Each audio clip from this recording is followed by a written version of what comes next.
We all want good results from life in our home, our work, and in all our contacts with other people. And the most important single factor to guarantee good results day in, day out, all the months and years of our lives, is a healthy attitude. Attitude is the magic word. Attitude is defined as the position or bearing as indicating action, feeling, or mood. And it is our actions, feelings, or moods which determine the actions, feelings, and moods of others. Our attitude tells the world what we expect in return. If it's a cheerful, expectant attitude, it says to everyone with whom we come in contact that we expect the best in our dealings with our world. You see, we tend to live up to our expectations, and others give to us as far as their attitudes are concerned what we expect. Our attitude is something we can control. We can establish our attitude each morning when we start our day. In fact, we do just that whether we realize it or not. And the people in our family, all the people in our world, will reflect back to us the attitude we present to them. It is then our attitude toward life which determines life's attitude toward us, cause and effect.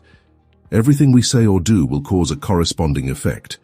If we're cheerful, glad to be experiencing this miracle of life, others will reflect that good cheer back to us. We are the kind of person others enjoy being around. You and I are responsible for our lives.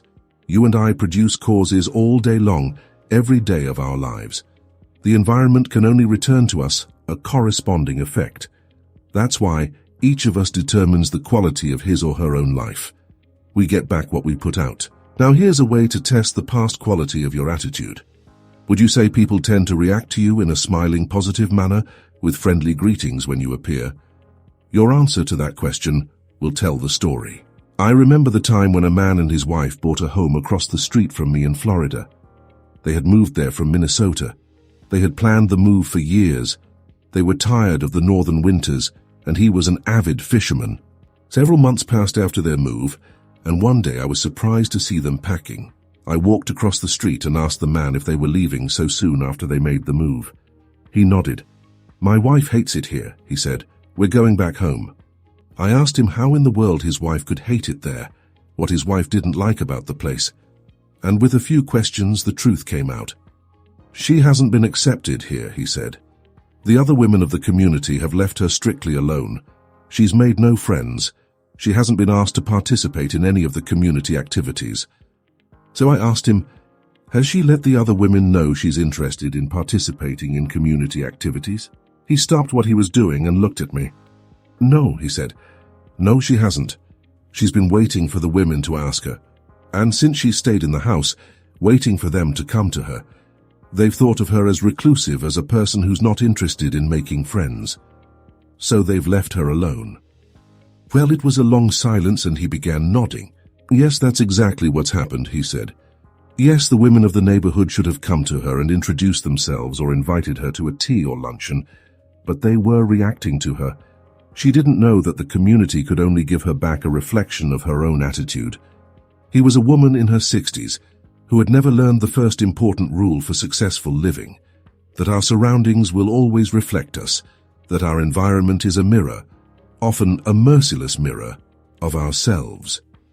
As soon as a person begins to change, his or her surroundings will change. And it works like this: great attitude, great results. Good attitude, good results. Fair or average attitude. Fair or average results. Poor attitude, poor results. So each of us shapes his or her own life. And to an altogether unexpected extent, the shape and texture, the quality or the lack of quality of our lives is determined by our habitual attitude. That sounds simple, doesn't it? But it's not quite that easy. For most of us, learning this new habit takes time. But once it becomes a habit-knit part of our lives, our world will change as dramatically as would walking from a dark cave into the bright light of day.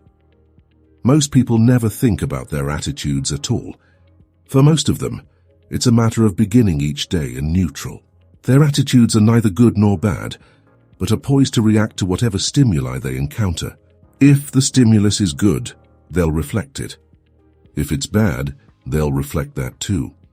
They're chameleons, and they go through their days reacting to whatever confronts them. And these are the people of our environment. That's why it's so important for us to control our attitudes, to make sure they're excellent or good. A person with a poor attitude toward learning, for example, isn't going to learn very much. I know you can think of examples of this in your own life. If we take the attitude that we can't do something, we generally will not do it. An attitude of failure, and we're whipped before we start. It was William James of Harvard, the founder of psychology in America, who said, "Human beings can alter their lives by altering their attitudes of mind." In trying to describe the attitude that's worked so well for me over the years, I found myself using two important words: gratitude and expectant. First, I'm grateful for the opportunity to live on this beautiful and astonishing planet Earth. I wake up with a sense of gratitude in the morning. Secondly, I expect the best. I expect to reach the goals I establish for myself, about which we'll talk a good deal more later in the program. I find the idea of fulfilling those goals agreeable, hence the attitude of expectancy. I know the world will give me back what I put out in the way of attitude, so it's up to me. I'm responsible. There are millions of human beings living narrow, darkened, frustrated lives, living defensively, simply because they take a defensive, doubtful attitude toward themselves and as a result toward life in general. A person with a poor attitude becomes a magnet for unpleasant experiences. When those experiences come, as they must because of this attitude, they tend to reinforce his poor attitude, thereby bringing more problems and so on. The person becomes an example of self-generating, doom-fulfilling prophecy. And it's all a matter, believe it or not, of attitude. We get what we expect, and our outlook on life is a kind of paintbrush, and with it we paint our world. Say it can be bright and filled with hope and satisfaction, or it can be dark and gloomy, lugubrious.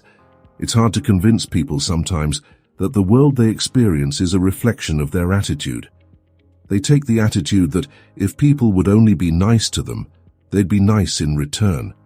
They're like the person sitting in front of the coal stove waiting for the heat. Until they put in the fuel, there's not going to be any heat.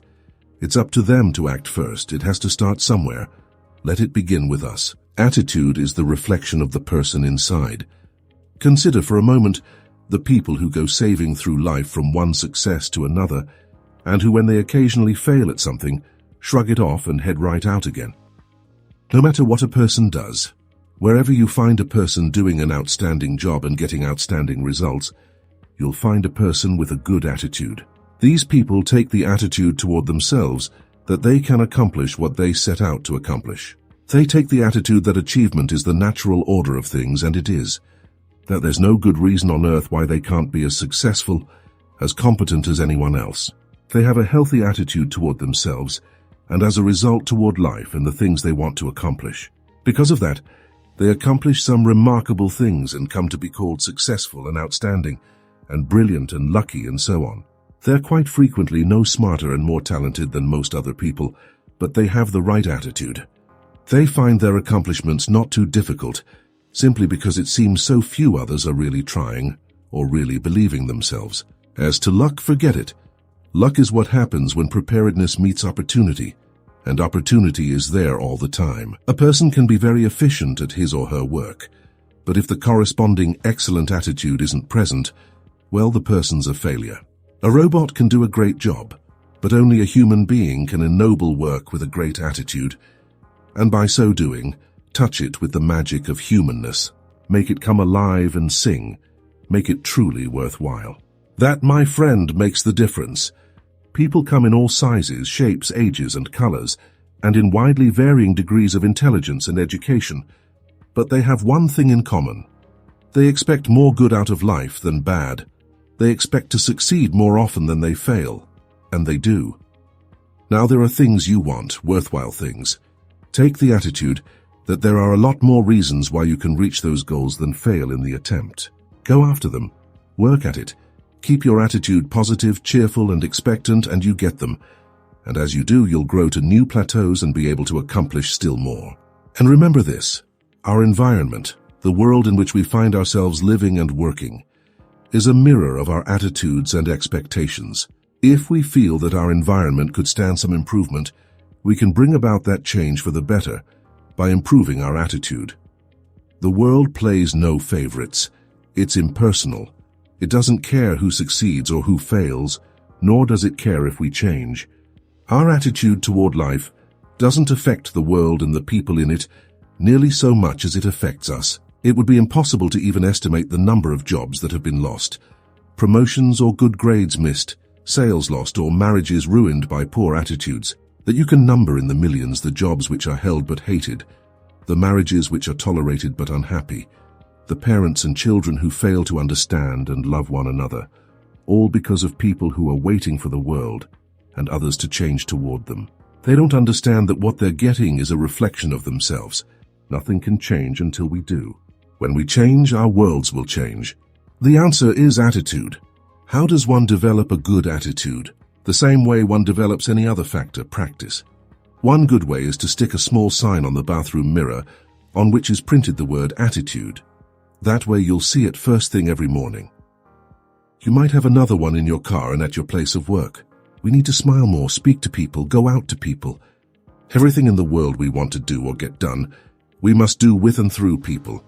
Every dollar we will ever earn must come from people.